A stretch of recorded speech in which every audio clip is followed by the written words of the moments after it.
It almost seems, guys, like every other episode, we end up having to talk about the possibility of World War III getting to the worst point it's gotten in a long, long time. And it keeps happening. And I'm not trying to be hyperbolic. I'm not trying to grab a headline. Okay, this is real stuff. We just had Iran have a drone and missile attack on Israel.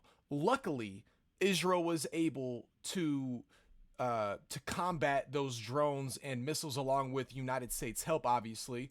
And there was barely any infrastructure damage done. Almost like over 90% of all missiles and drones were shut down before they actually did any damage. But this was the first attack by Iran to Israel directly, not by a proxy state. And I want to say forever, but don't quote me on that. It's a very long time since they've ever done that, if ever. Okay, so this is a huge escalation, and even though it didn't do a lot of infrastructure damage, Israel is still saying that they are going to retaliate, which I personally think is not the right move. Okay, you already combated their little attack. It wasn't even that crazy. Like, I mean, the amount of drones they sent over was kind of crazy, but knowing the type of defensive capabilities that Israel has, in my eyes personally, it feels like it was a save face for Iran to their people, because the people in Iran, for the most part, want them to attack Israel. They want the death of Israel. I mean, it's almost guaranteed. Okay, so it almost seems like it was just a save face. So for Israel to overcompensate, I guess might be the right word, and attack them for that attack after Israel was the one who killed one of their main commanders on Iran soil. It just seems like an overreaction, guys. And I'm all about Israel protecting themselves. Do not get me wrong about that. Okay. I just think it's a miscalculation on Israel's part unless they are really trying to get the United States completely involved in this conflict. And if that happens, we are in the middle of World War III. No ifs, ands, or buts about it.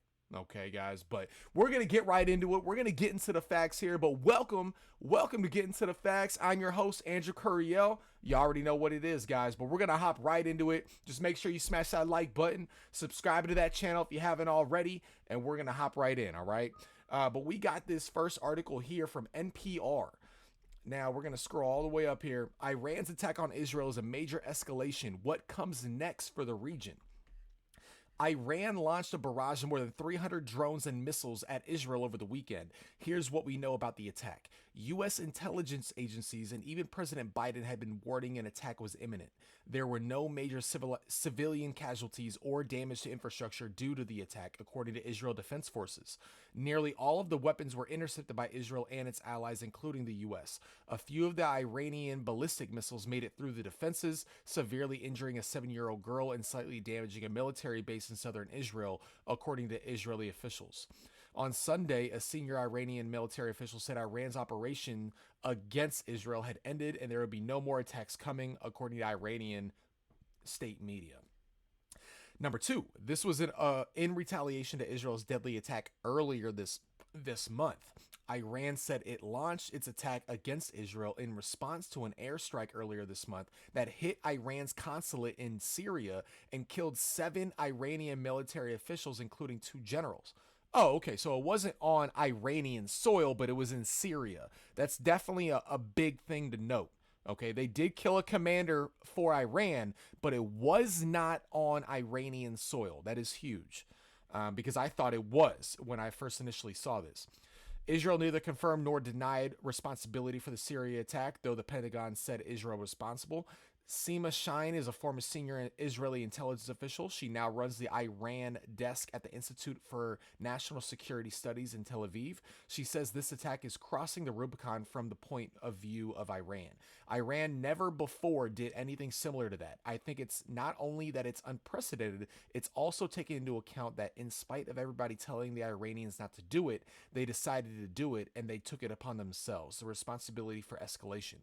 what we know so far about Israel's potential response. An Israel military spokesperson said on Sunday that leaders had approved operational plans for both offensive and defensive action without going into further detail. Shine says two options for an Israeli response, one that looks possible and one that she thinks would be more wise, given that most of the missiles were intercepted and there wasn't major damage done. Shine says Israel could take the opportunity to de-escalate or postpone the response, and not to do it while we are in Gaza and fighting on the north and everything. We could choose the better timing. But from what I hear, and I say it's only, open sources, it looks as if there is a feeling in the army, in the security establishment, that Israel cannot afford itself not to retaliate.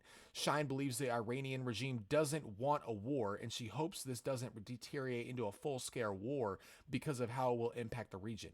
I think the Iranian regime knows that its economic situation is terrible, and a big percentage of the population does not like the regime, and I think they don't want the war.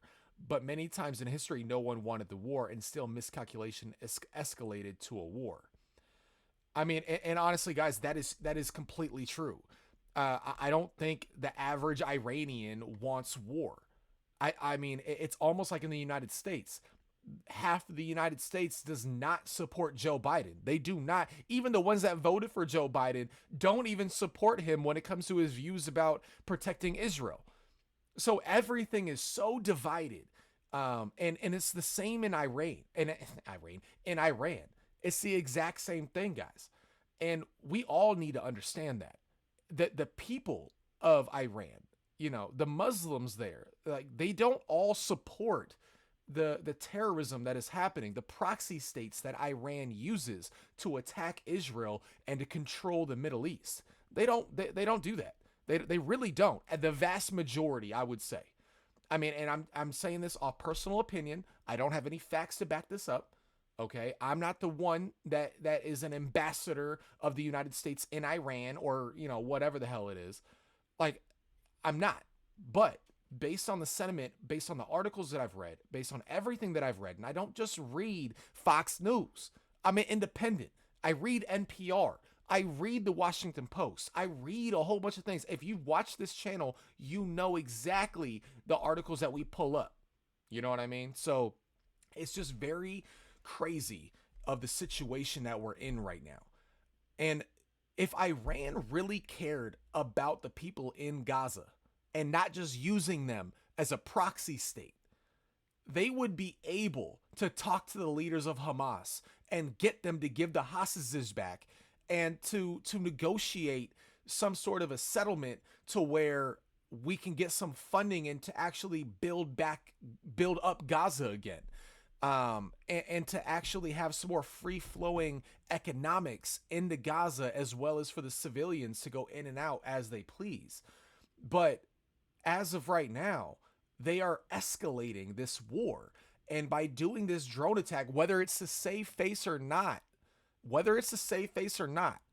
this is a huge thing, guys. And it's not on a good way. Like, they could have done a way different thing. Even if they thought this wasn't really going to do any damage to Israel, it was just for their civilians in Iran to feel like we're doing something about it.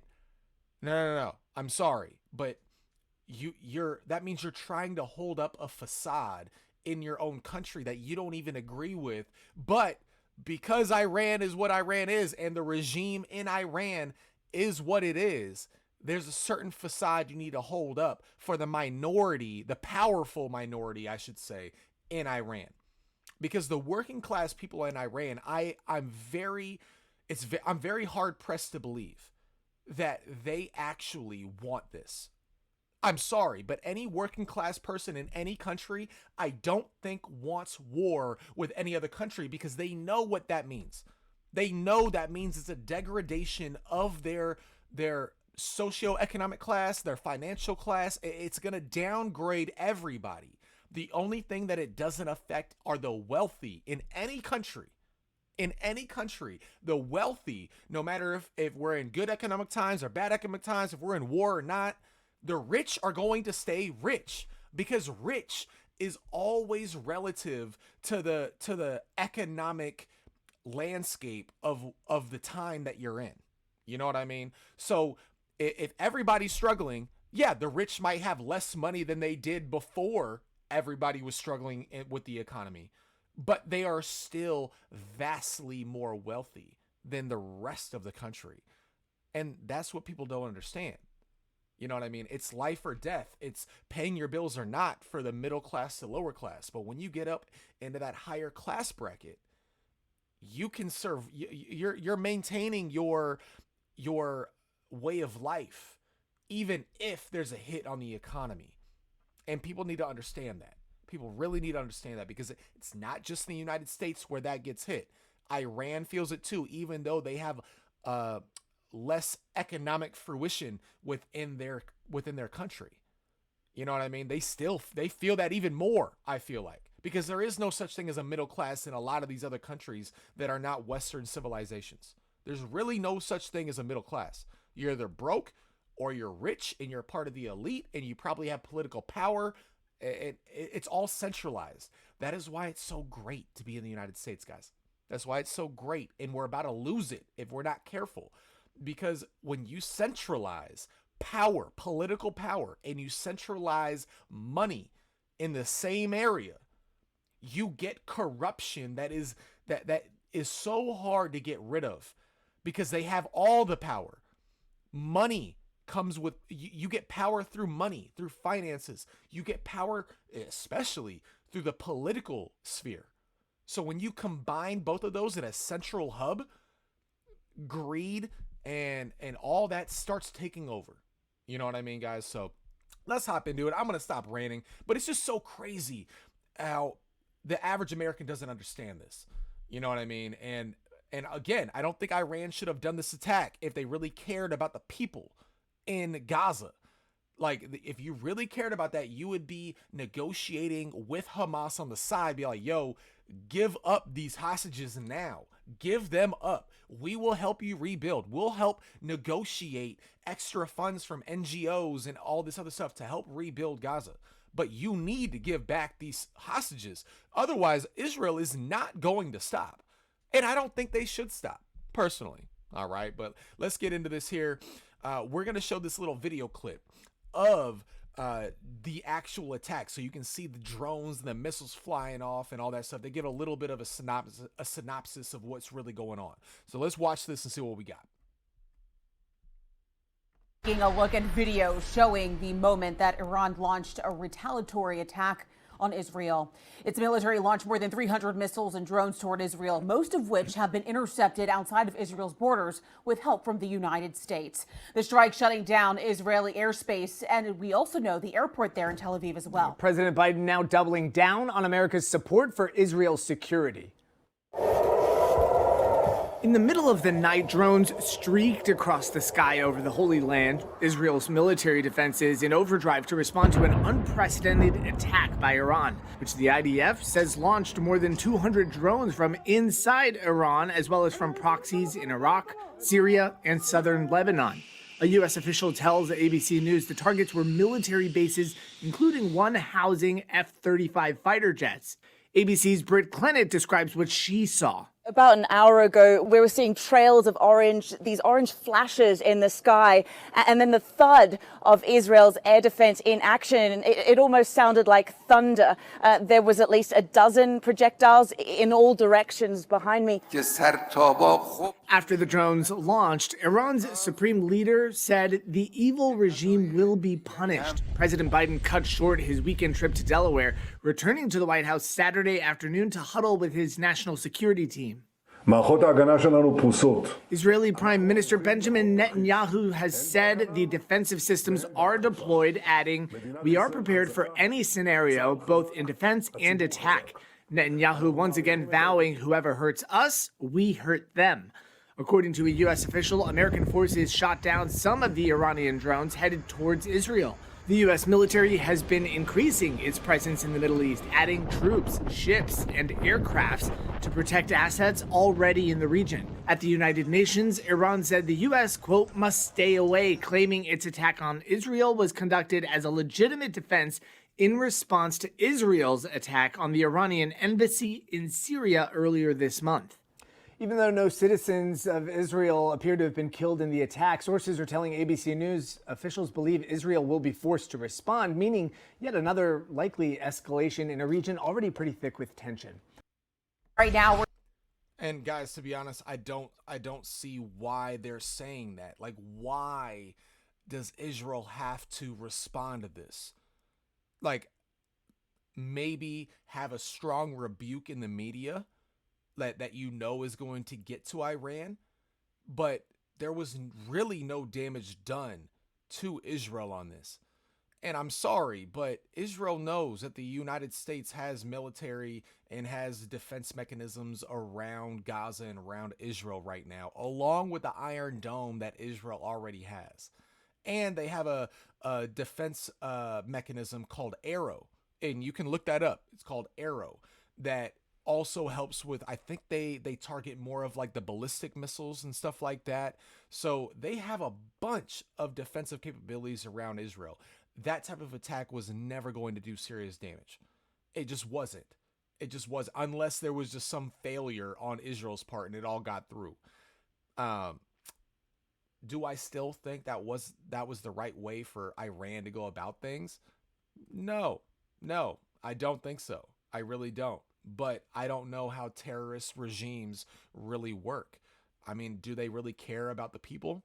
I don't think so. I think they just try to hold on to power, kind of like any communist dictatorship does. You know what I mean, guys? So it's just very crazy where we're going. This thing is escalating so far, and it's just so nuts to me how, from an independent, I'm not a MAGA person. I like Trump. Do I think he was perfect? Not at all. Not at all.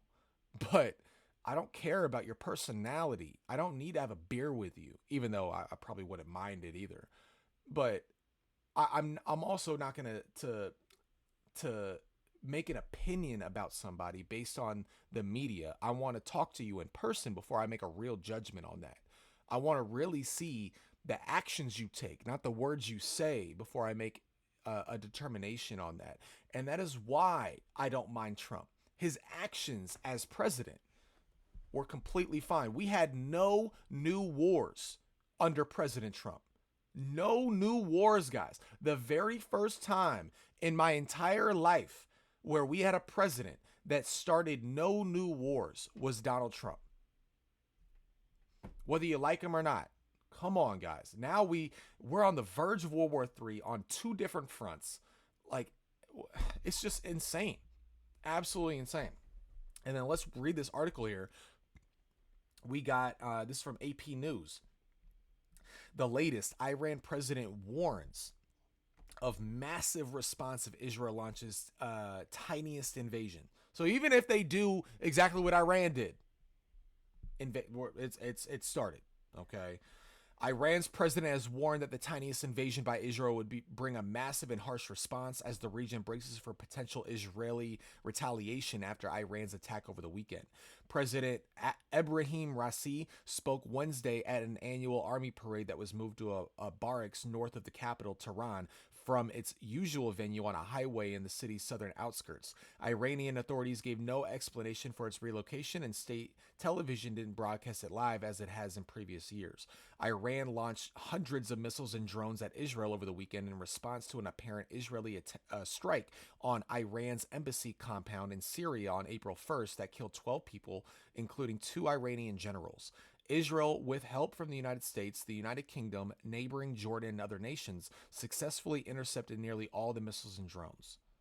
Tensions in the region have increased since the start of the latest Israel-Hamas war on October 7th, when Hamas and Islamic Jihad, 2 militant groups backed by Iran, carried out a cross-border attack that killed 1,200 people in Israel and kidnapped 250 others. Israel responded with an offensive in Gaza that has caused widespread devastation and killed more than 33,800 people, according to local health officials. But again, guys, that 33,800 people does not differentiate between Hamas fighters and civilians. So, for lack of knowledge, I would say that's probably split close to half. Probably split close to half. And knowing they embed themselves within the civilian groups, it just becomes almost impossible to really know. It really does. But knowing that there was I think over 2 million people in Gaza. And with all this bombing, all this stuff that's going on, all the infiltration that Israel's doing, for there to be 33,800 people dead, and that's combined citizens and Hamas fighters, that is a very, very, very small number, guys. That is a very small number. Okay? Like, come on. Like, it's as small as you can hope for in urban warfare. You know what I mean? So, and again, we need to stop thinking that Israel is the only one that's doing any of this attacks. Hamas is still shooting rockets at Israel. I mean, they got the Iron Dome, so it's really not doing anything, but they're still trying. They're not giving up the hostages. Hamas is not doing that.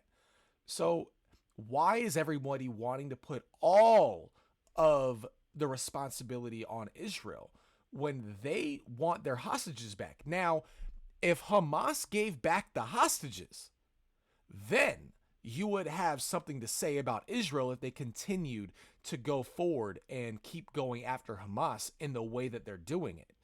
I think that is completely valid. Do I still think they should get rid of Hamas? I do. And do I think the amount of deaths compared to the population are very minimal compared to what the emotional take of everybody is on this matter? Yeah. I do. I think Israel's doing as good of a job as you can hope for on limiting civilian casualties. You're never going to have no civilian casualties in urban warfare, especially when Hamas is putting their fighters and embedding them within the civilian population. That is a war crime. To have military equipment and have military outposts and things around schools and hospitals, that is an international war crime. But we're not talking about that. We're not talking about it. We're only talking about what Israel's doing. And that is what bothers me about this. So we need to be very worrisome about this, guys. As American citizens, we need to be worried about this, because if this does escalate to where we really, really get involved, really get involved, our economy is going to take a huge hit, but as well as the rest of the world. Everybody's economy is going to take a huge hit if we get involved and this escalates to a bigger war than we need. You know what I mean, guys? So stock up, get as much food as you can, get as much ammo as you can. You want to make sure that you have things ready in case anything happens, just for your own personal well-being. Not that you're going to go out here and kill people, because that's not what we do. Okay? We're here to protect our sovereignty. As American citizens, we should be worried about protecting ourselves, our family, and our neighbors. Anybody that is a citizen of this country, we need to be on the same team when it comes to this, guys. But they've done a very good job on dividing our own country on this matter, because they've gotten very emotional about, the Palestinians they're in an open air prison. I don't know if you saw any pictures of Gaza before all of this happened. That is the nicest prison I've ever seen in my life. Like, stop it. It's not an open air prison. Okay. It's just not. You're using language to make people emotional about something. And that's what I hate about this whole thing. Okay. So let's stick to the facts. Not use emotions. We're going to get to the facts every single time, and we got to stay logical.